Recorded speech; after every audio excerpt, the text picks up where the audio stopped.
Lisa Beer. I was born December 10th, 1926 in Frankfurt, Germany.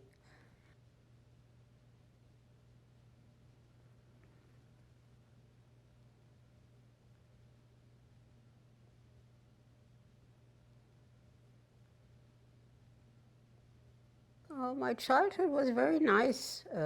I had friends. Had two older sisters, and I was the youngest all around with the cousins, so I was a bit spoiled. And my life was school. I went to an Orthodox school, um, which I liked. I liked school. And I led a very normal life till Hitler came into power in 1933, and then all the problems started. Yes, I lived in a Jewish community. Southern Frankfurt had a big Jewish community. Many of us were Orthodox. I think there were two Orthodox synagogues, and it was a very normal, active life for us there. My father died in 1934 because Hitler came to power, and of course that made it very hard for many people who had a profession.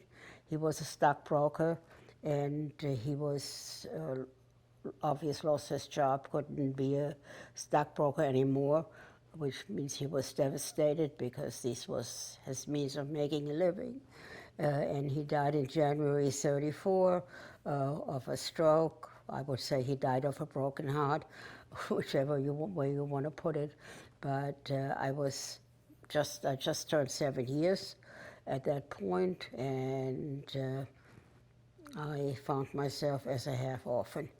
And my mother was a very street smart, not very educated woman, but extremely, she had a lot of chutzpah, and she really was street smart. And now she was stuck to provide for herself as well as for three minor children.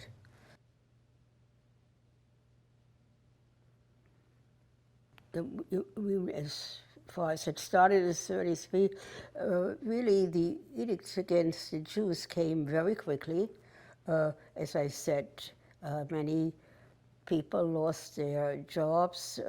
Jewish doctors could only treat Jews, and of course, as a Jew, you could only go to a Jewish doctor. So if you needed some kind of a specialist and he wasn't a Jew, you were in a lot of trouble. The same, of course, for dentists, for lawyers, they could only treat Jews. Um, we, if you had non-Jewish help in the house, uh, you couldn't really have it anymore, even though most of the help were cleaning girls or whatever, and they suffered just as much because they were lost, they lost their jobs. And I remember we had a cleaning woman who still came, even though she knew it was illegal and we knew it was illegal, but she needed the money, and my mom needed the help. So it was, in that case, a win-win situation. But there was curfew. I guess after dark we couldn't go out anymore. Um, we couldn't have a telephone. And of course, the telephone then is not what a telephone is now, but it still was the means of communicating locally to friends. And so now you actually had to write a letter to say, I'd like to meet you for coffee or whatever it is. Um, which is quite awkward at times. So there were no phones.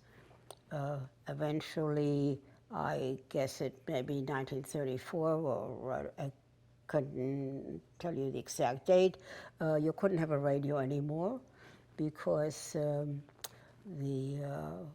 Nazis were afraid that you could fiddle around long enough and get overseas communication, that either you could talk to somebody overseas or tell them what's going on really, uh, or whatever. And so we were really in a kind of lost because you had no radio, you had no phone, and obviously the newspapers were all written by Nazis and also didn't give you the news, so you relied on rumors, on what friends knew, what acquaintances knew, and that's it. And still, the German Jews had lived there in Frankfurt quite peacefully for many, many years, and they felt it's not going to last. It's going to go away. It's not going to get worse. We'll manage whatever it is. And obviously it didn't go away. And it wasn't until Kristallnacht, which was the wake-up call for the German Jews, that they realized, okay, that's it. It's not going anywhere. It's going downhill, and we better make plans to get out. So.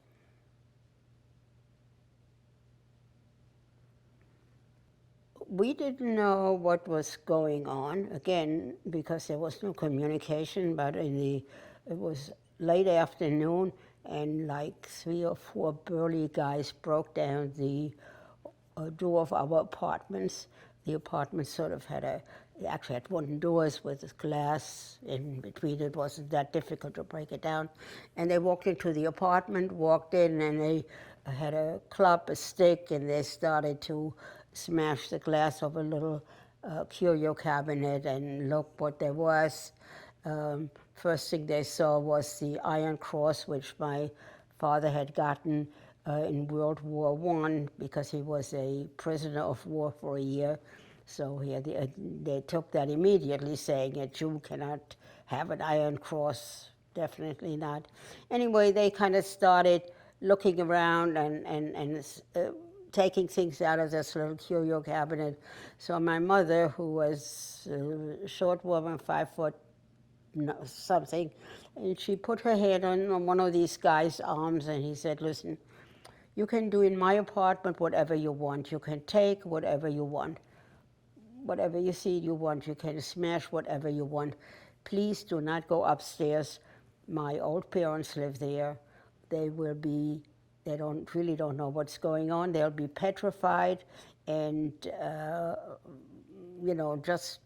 I'm asking you. I mean, she had the nerve to actually put her hands on this guy who was probably twice her size, and I remember literally hanging on to her apron strings, literally, because I was very scared. And I guess the guy had a little bit of a heart, and he told his men, take what you want, let's get out of here. And they left without going upstairs, which meant my mom not only saved her own parents, but she saved everybody who lived in the house.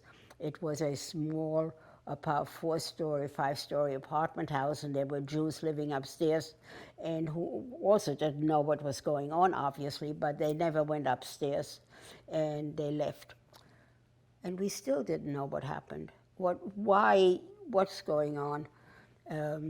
Later in the day, one of my cousins came there, lived not so far away, and she said that the Nazis broke into everybody's home, into everybody's business, and they arrested all the men to take them to concentration camp.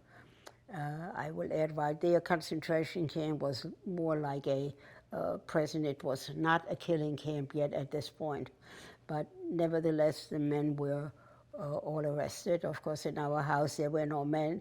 The guys had looked around in every room to make sure nobody was hiding.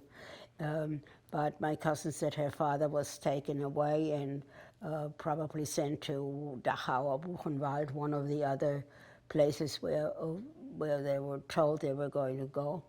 And she said it's going to get worse, but she didn't really know what's going to happen.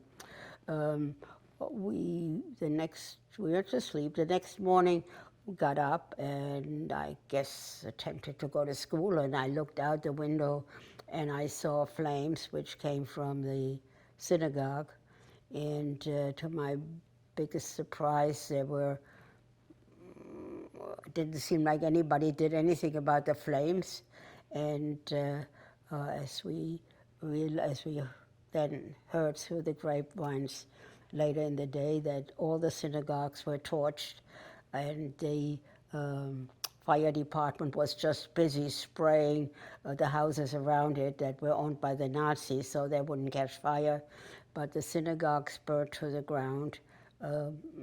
Our synagogues, which I saw from our house, it wasn't far, was a massive stone building which the hull of it remained standing, but of course the inside, which was torched, was completely gone. The books, Sefer Torahs, and everything else.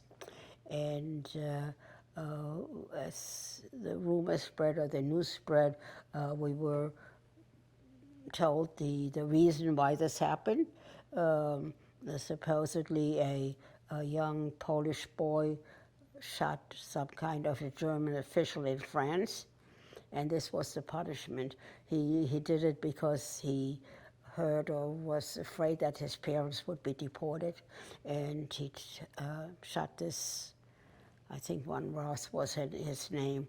And this is how we were punished, by just having the houses destroyed, the stores destroyed, and there was a penalty on the German Jews that they had to, as a financial punishment, 1,000,000 marks. That was a lot of money, and this was simply withdrawn from everybody's account, a certain amount, a certain percentage, which I don't know if it was more than 1,000,000 or less, but anyway, besides destroying the houses and all the Jewish businesses and the Jewish and the synagogues, there was this financial punishment, and it was the wake-up call for everybody.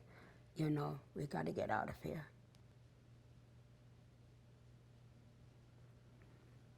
If you're under pressure and you have to do a lot of things that you think you can't do.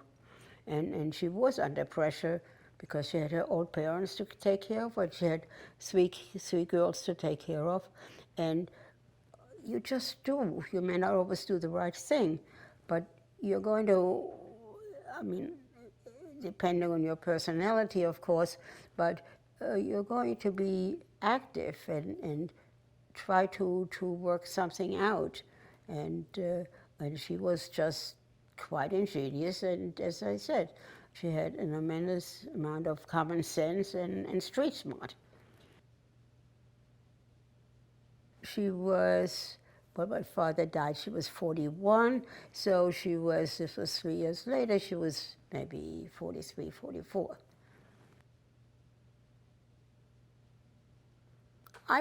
At the time, I was 12 years old, and so I understood to a certain extent what was going on.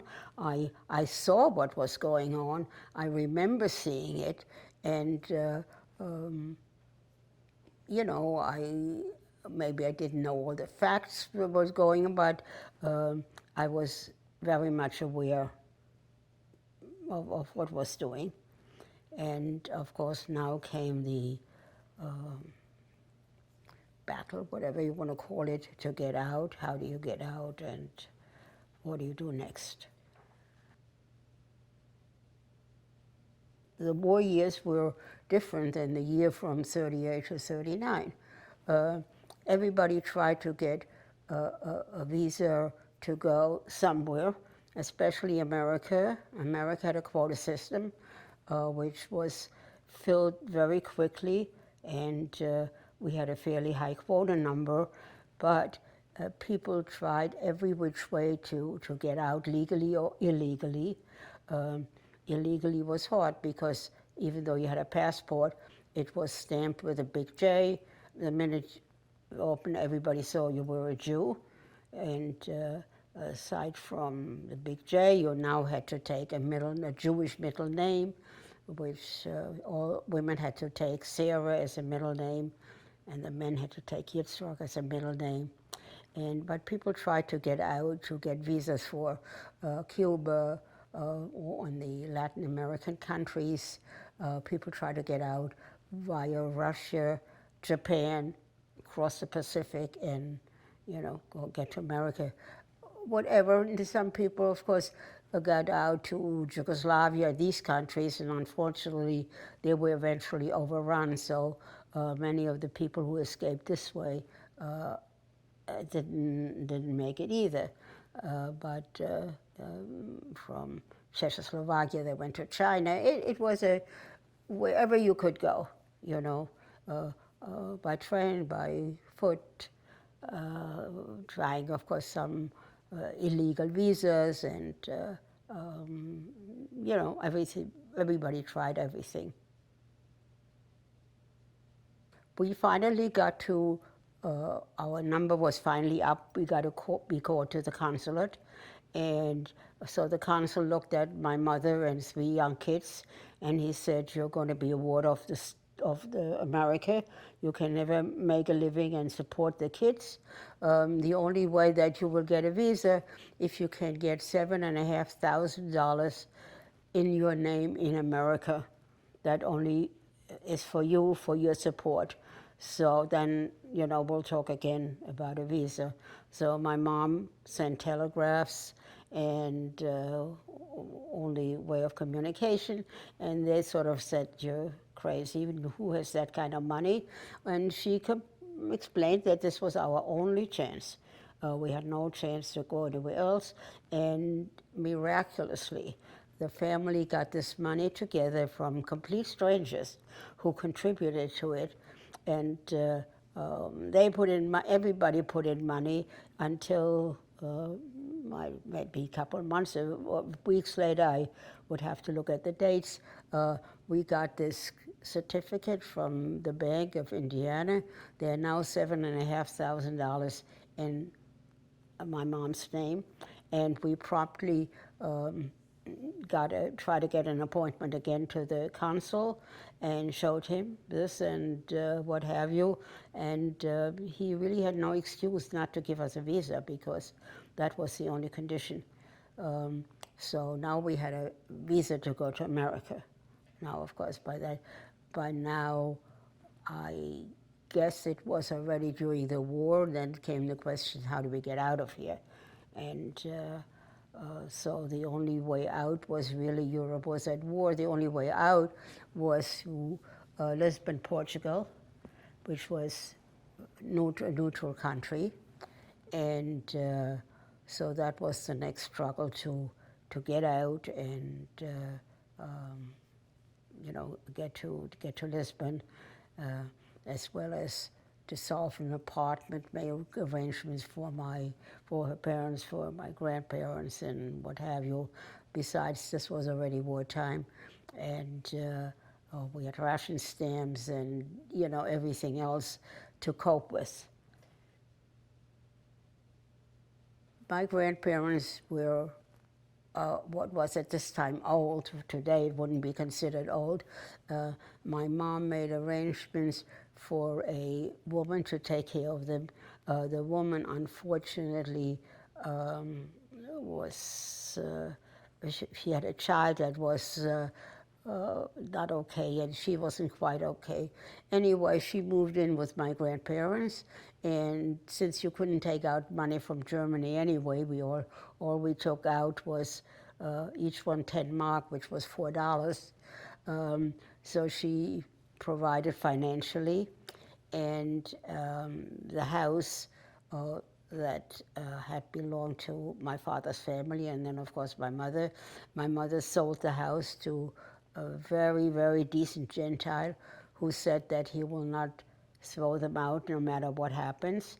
And he also, at that point when she sold, we didn't have any visa yet, he said, "You can live here as long as you need to live here." It was really a guarantee for which we were very grateful. And so my grandparents were actually provided for. They died in 1941 and 1942 respectively, and were buried properly, because when I went to Germany in 1995 and went to the cemetery, I saw their gravestones, which was properly set and then more or less write information on there. And to this day, I have no idea what organization took care of that to bury Jews properly and provide for a proper stone which was properly set. And I guess I was too young and too whatever to pursue this any further. So I have no idea how it happened that they, thank goodness, had, I knew they died in their own house of whatever, old age or whatever, and that they were properly, what seems to be properly buried. It was my uncle, the husband of my mother's sister. They lived in Indianapolis, and he worked in Indianapolis with a very prominent firm. So it seems that the boss, put in a substantial amount. My my aunt, they had left Germany before and still could take some money out, so they contributed. And I have some papers of complete strangers who contributed. And when we came to America, my mom could withdraw the money systematically, and we returned it systematically. I think it took more than a year to, because she couldn't just take out all the money. But anyway, everybody got their money back, and we were very grateful, and we tried to send thank you notes, I think, to the people. But we really didn't know all the people, and it just shows that people are generous, and because they were complete strangers, and it was our lifesaver, that we had it. In November 1940, that was a year into the war, more than a year into the war.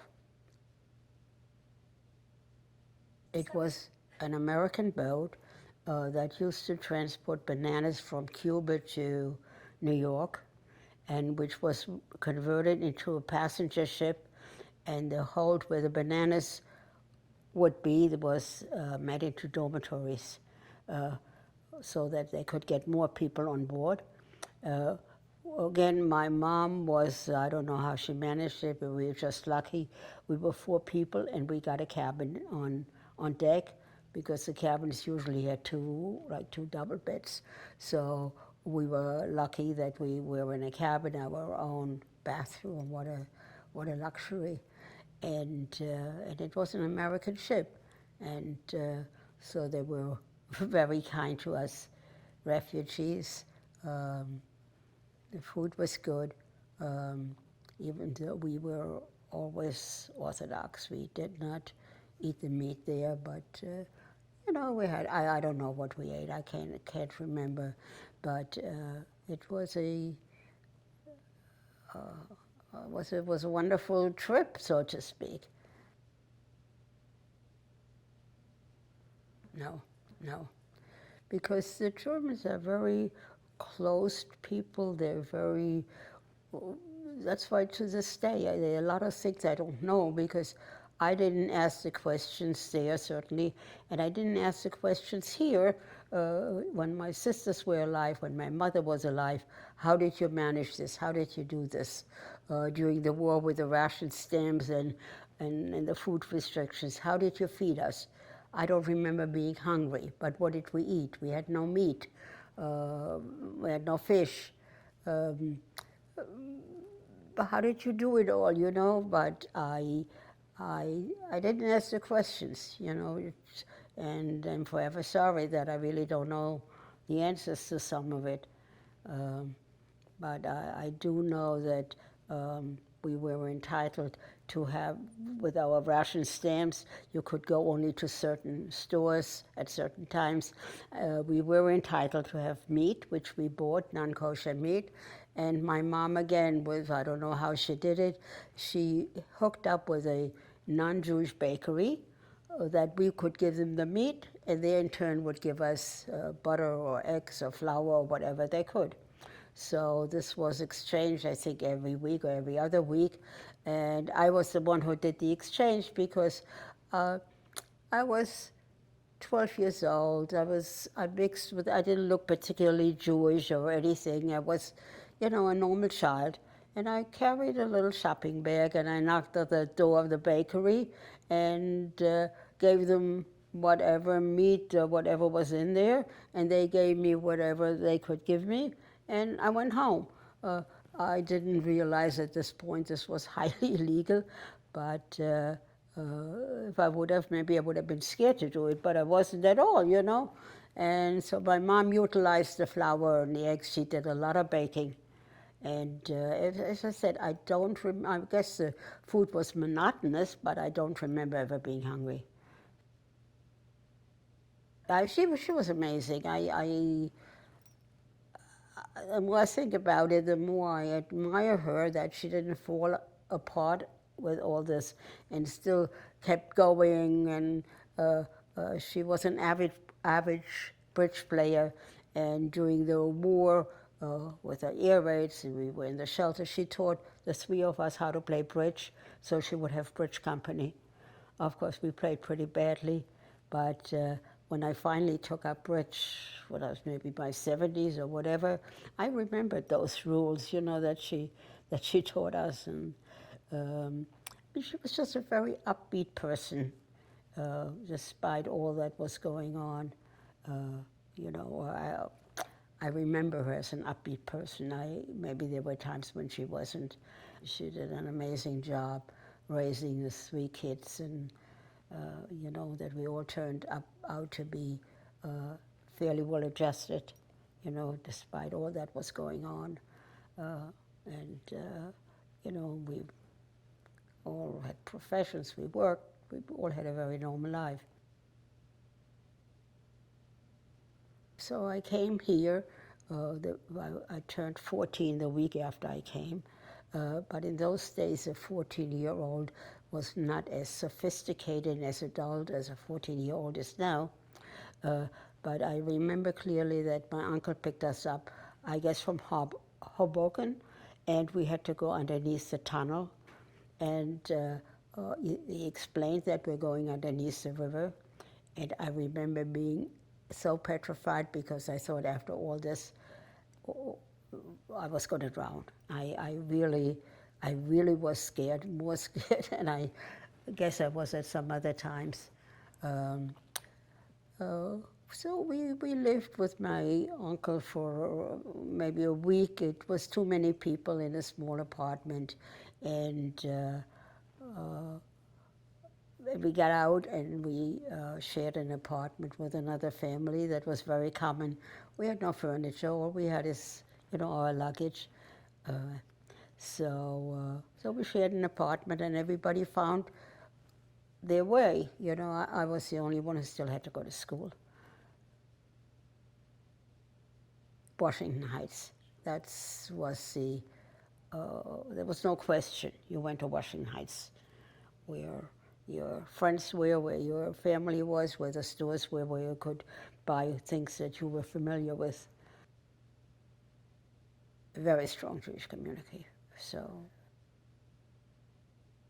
I do remember that everything, our visas and passports and all that was collected on the last day that we were on the boat, and all the formalities were taken care of. And when we landed, we literally just walked off with our luggage. We were free. It's only, I guess, only in retrospect that I realized, again, I was a kid, but, hello, we were in America, in the golden Medina, the golden land, and, we all were aware of that, despite, there were hardships to get started. We had nothing, but, we all made it. Well, first of all, language was a problem. I had to go to school, and I was put a little bit below my grade, and I knew very little English, and the little English I knew was the King's English, which was different anyway. An eraser was an India rubber, and when I asked my little neighbor, "Have you got an India rubber?" she looked at me like I came from Mars. Anyway, uh, when it came to math, had been a pretty good student, and I could do what they could do. They realized I was really not an idiot. I just didn't know the language. I learned English, I mean, not perfectly, but I learned it pretty quickly. My oldest sister didn't have to go to school anymore. She was a dressmaker and she got a job. My middle sister was a nanny, a sleeping nanny, which was good because we shared an apartment. There wasn't that much space. And my mom worked piecework in a factory making baby clothes. So was maybe the first month she was there, they went on strike. And in those days, the strikers walked around with the sandwich signs. And she had no idea of what was going on. They put that sandwich sign on her, and she couldn't go back to her sewing machine, which meant she couldn't make any money. And she had to walk back and forth with a sandwich sign. Um, my mom worked at many different things. She basically didn't have a profession other than being a housewife. So, but she, as I said, she worked as a machine operator, she worked as a sales girl in a bakery. She did all, whatever came up, she did it. And so we all kind of, fell into a certain position. And we bought some secondhand furniture to where we were staying, and including a pull-out couch that two people could sleep in, which was very nice, except it came with a bed box. So we were not familiar with that. We lived in a big city. We were really didn't know what it was all about, and what really happened. I somehow got most bitten up. I don't know why. So finally, my mom said she didn't know what it was. She said, "Well, we have to spend the $3. You have to go to the doctor." And I remember going to the doctor, who was also a German refugee, and he took one look at me and he laughed and he said, "You have bedbug bites." So we sprayed and we sprayed and we did everything, and when we finally we thought we were rid of the bed bugs, we finally moved into our own apartment, a one-bedroom apartment in Washington Heights with the bed bugs, and they never left us until we decided, okay, enough is enough. We are throwing out this couch, which we pull out couch, which we did, and that was fortunately the end of the bed bugs. Yeah, it was, I mean, something we really weren't familiar with. Uh, so we were three girls, we shared a room, three teenagers shared a room, and we shared one closet because we didn't have much clothes. Uh, and I remember having a light blue sweater, and one week I wore the sweater that it buttoned in front, and one week I wore it that it buttoned in the back. And I wore a blouse. And I mean, you just made do. Uh, of course, once the war started in America, I mean, things were very different. But we had, in Germany, we were allowed to take certain things out to pack some furniture and belongings. They were packed with supervision to be sure that you didn't smuggle anything into those crates. There were lists. The list said exactly what it was: 3 sheets, 4 pillowcases. You were allowed to pack, or you didn't pack. They said some people to pack, but it was all packed according to the list. And we packed, I think, 25 crates, and not knowing if we would ever see them again, which was amazing. But all of a sudden, we did get a letter. They say your crates have arrived in New York, and that was during the war. And so that when we took an apartment, we had at least some of the necessities, you know, plates, pots, and what have you. It's interesting when you pack, you pack the most ridiculous things and the most unnecessary things. But of course, we didn't know what we could get in America or how it would be. And sometimes I have still some of the utensils, and I look at them and I said how crazy we were to take this spatula and this soup ladle, and I mean, you know. But of course, you didn't know any better, and we packed as much as we could. We couldn't take money out anyway, so we felt whatever we could take out, you know, was gravy, and you know, we did it, and that's how I do have some of the stuff from our house, and I'm grateful for that. So I went to school. I went high school. I went to a trade school because I realized that I would have to make money as soon as I, you know, could.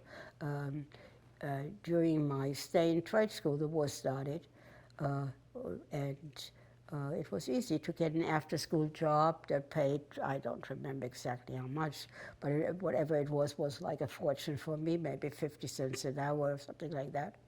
Anyhow, and my trade was dressmaking like my oldest sister. I did the same thing, and I had jobs after school without difficulty. And I decided in, I guess, my junior year, why am I going to school? I have a job, I'm making money, doing some menial work, but there was a teacher there at trade school who literally took me under her wings and convinced me to stay in school, to get my vocational diploma, to go night school to get an academic diploma. And of course, by that time I was hooked on education. But I'm forever grateful that she convinced me to stay, because my mother, I guess, wouldn't have cared. She didn't realize the implications of not finishing high school. So I went to a year to night school to get my academic diploma. I then went to night college and took 1 or 2 courses, and eventually I got married, and with that I stopped college at that point. I was maybe halfway through. I had a trade. I was a dressmaker. I worked in custom-made clothes on Madison Avenue. I have 2 kids, and I couldn't go out to work anymore, so I worked at home doing alterations, and you know, lived a kind of a normal life. My kids, when they were teenagers, decided they wanted sleepaway camp, and obviously we couldn't afford it. And so I spent a year taking all kinds of arts and crafts courses. I was always very handy and very interested in crafts and so on. So I put together a portfolio, and I took it around to camp directors to get a summer job in camp.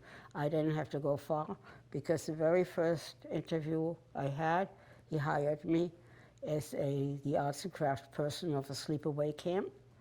So I was the arts and crafts person, and my kids, of course, the deal was that they could get free admission. All I would have to pay is tips and what have you.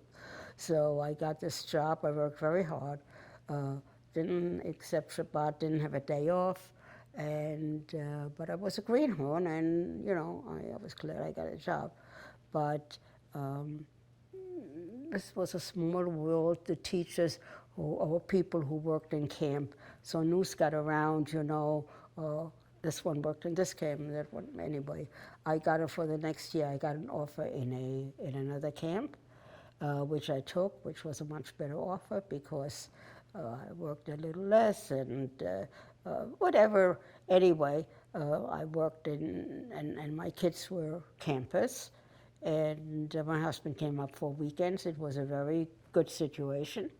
And I did that for altogether, I think, 4 years until my son outgrew camp. And of course, then it's not a good deal anymore. You know, one child tuition isn't going to make it. And I left the camp world, even though I could have stayed very easily. But I got into the teaching world, and I now was an arts and crafts teacher in schools because people knew what I did and what have you. So I pursued that. I got a license from the Board of Jewish Education, but never from the city. So my teaching was all in either community centers or yeshiva. And I did that for a number of years, and I worked with teachers to teach them how to incorporate art in their teaching, and I was quite busy with that. And then I was going to land what was a dream job for me in a senior home, and but I didn't get it at the end because I didn't have a college degree. And I was very unhappy. I said, that's not going to happen to me again. And I took out all my paperwork, and I went back to college, evenings, afternoons, whatever, kind of the same time at my kids already were in college. And I guess I was about 56, 57 that I finally graduated and got that piece of paper, and which made absolutely no difference in my career, because by that time I had a number of part-time jobs that I liked, that they liked me, and they really didn't care whether I had a degree or not. But for my own satisfaction, to this day, I'm quite proud of it, that besides keeping house and taking care of the family and working part-time, I could still manage to go finish college and, and graduate. So it's in a drawer. It doesn't mean anything really, except that, I'm kind of proud of having achieved that when I was in my 50s. So anyway, I lived a pretty normal life with all the ups and downs that you have with two kids who got married. I have 4 grandchildren. I have 5 great-grandchildren. And I have, unfortunately, my husband passed away 20 years ago. And in the beginning, life was not only it was difficult, but like many other women, I dealt with it. And of course, now at my age, I unfortunately, many of my contemporaries have passed away or in homes or what have you, so life can get a little lonely, but I'm not complaining. I'm kind of doing what I enjoy. The museum found out that I had papers. When my mom died, we dissolved the household, and nobody wanted to be bothered with the papers, so I took them and put them in a box and put them up in the closet somewhere. My son at that time did some work for the museum, and he mentioned, my mom is a survivor, we have some papers, and they were very interested in the papers. So I took down a bunch, and we talked about it, and they looked at it, and I had not translated it, but I had, on most papers, I had put on a little sticky note in English what it was, because I would say 90% of the papers were in German. And anyway, the museum was very interested in the papers, and I donated almost everything that I had, except my passport, because that's the only proof that I have that I ever lived. I don't have a birth certificate. So I did keep the passport with the understanding that eventually they'll get it if they want it. So anyway, and that's how I got involved with it. And of course, as I would say 15, 20 years ago, nobody was interested in survivors or refugees. Nobody cared. I don't exactly know when it started that they were interested in our stories and what we had to say. And that was the beginning of my being with the museum, which I enjoy, and you know. No, I have, I thought about exactly what part of the story I wanted to share, and left out many things that happened. It's a much longer story.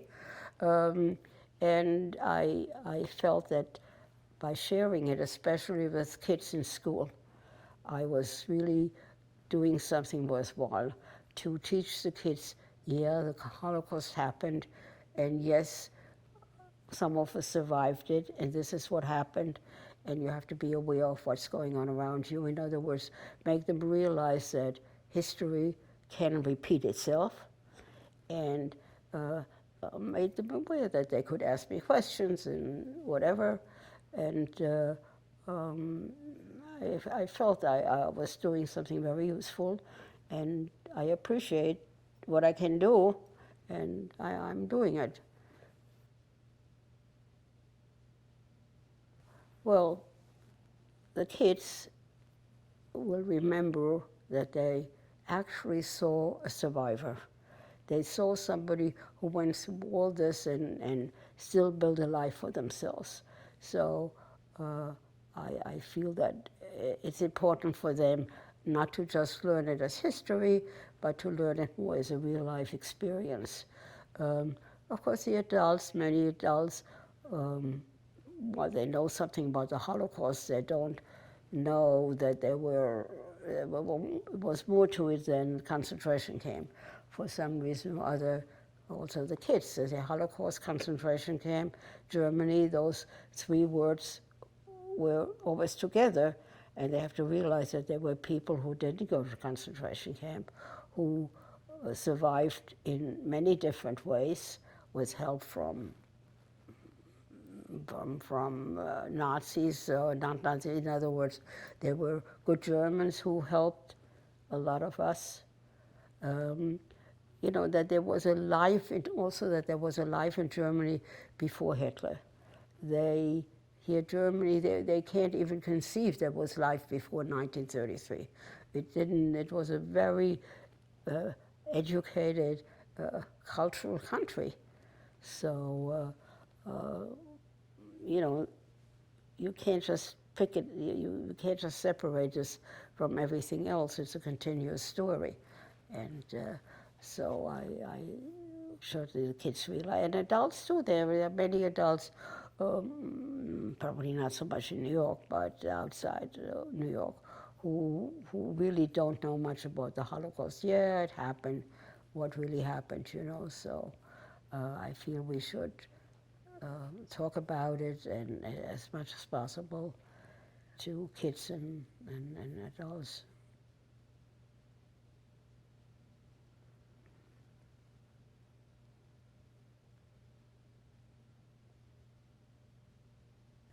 Because I feel that my story will live on. I'm 98 now, so I don't know much longer I have to go, but I feel I'm there for whatever number of years, and that people want to know about my story, they can ask, and yes, there was a person really who lived through all this and survived it and made a life for herself and so on and so forth. So I felt that was one way to perpetuate my story. I'm not a good writer, or I'm not I couldn't write a book like many people did write a book, but I wasn't my thing. So I felt this was one way to keep it alive, so to speak.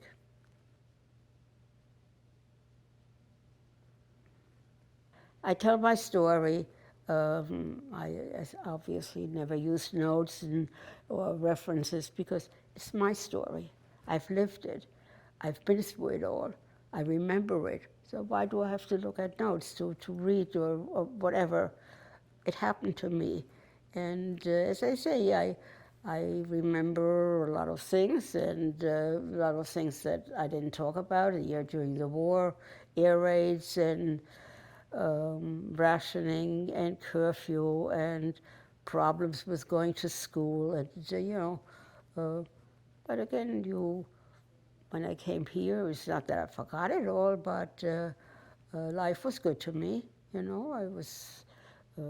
I had a good home. I was happily married. I had a family, so I have a family. So I think of my mom, who, took it all in and didn't complain, and I try not to complain. I have macular degeneration. I don't know if you know anything about it. It's very debilitating, and I manage. I do the best I can. That's all. I look at my life as my glass is half full and not half empty. And and when I mention something, and I always say I have this macular degeneration, I'm not complaining, I'm just telling you. And it's a progressive thing, and as I said, really quite debilitating. But You're here. I'm here, and I'm doing the best I can, and that's it. So, and I'm very happy to do this for the museum. It gives me a purpose in life at this point. At 98, there are many things you can't do anymore. So this is, for me, a great. I'm grateful that I can do it, that I'm being asked to do it. Educate people. Very important. And this is a very cosmopolitan city, and there are all kinds of ways of Jewish education, but this gives history, it gives a background, it gives stories, things what happened, that the exhibit about Denmark, and people wouldn't even know what happened, and this was a major part of the Jewish life, how they escaped and so on. And it's the museum that represents it, or that puts it together for people to see it in a realistic way, not just to write a book or to look at pictures. It's kind of brings it home, that they can absorb it and see, yeah, this really happened. A, that history can repeat itself, and B, that we cannot ignore any of the things that are happening as far as anti-Semitism is concerned. We cannot sweep it under the carpet.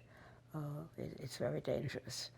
And we have to be aware of it, and we have to tell our children to be aware of it, and that, yes, it can happen anywhere.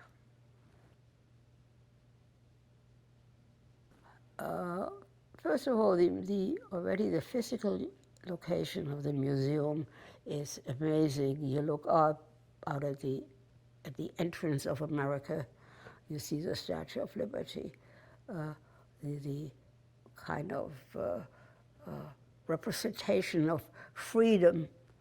So the museum in its physical aspect is just amazing, because it exposes whoever is here to this beautiful panorama.